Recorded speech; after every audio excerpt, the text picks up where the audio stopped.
India, a country with 1.4 billion people, is now unstoppable. For years, the world kept waiting for India to fail, waiting for our economy to crack, waiting for our diversity to divide us, waiting for crisis after crisis to finally slow us down.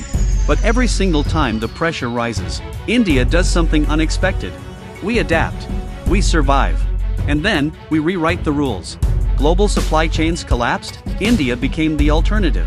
Regional tensions increased, India became more strategically important. Energy uncertainty hit the world, India accelerated its own transformation. Let's be honest, India is no longer just the world's back office. In 2026, India is slowly becoming the world's brain, world's manufacturing hub. Think about it. Semiconductor manufacturing is expanding in Gujarat. Indian startups are building AI tools used globally. And our digital payment system, UPI, you might think a QR code is just convenience. But for India, it's the sound of 1.4 billion people joining the formal economy in real time. Subscribe if you think India is unstoppable. So the real question is not whether India can survive. The real question is, what exactly is powering India's rise in 2026? In many places, you still need cash or cards. In India, a QR code can run an entire business. And while much of the world struggles with slow growth and uncertainty, India continues pushing infrastructure, technology, manufacturing, and energy at the same time. That's not normal growth. That's strategic transformation. But here's where things get complicated. India is not a perfect country too.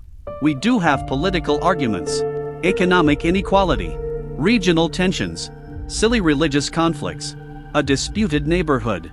And yet, despite all of that, India is still the fastest growing major economy. That's the paradox outsiders struggle to understand. Because when Western analysts look at India, many only focus on the noise, but they miss the deeper pattern. While several major economies are slowing down, India keeps heating up. So is it luck?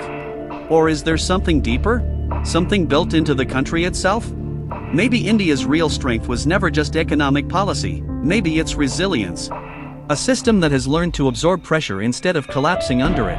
But here's the part nobody talks about. India's biggest challenge may not come from outside the country. It may come from its own success. Because growing fast creates a completely different kind of pressure.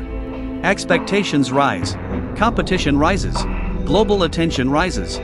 And the next decade will test whether India can grow without losing stability. If you think the journey so far was difficult, the next chapter could be even harder. And this is where India's influence becomes global.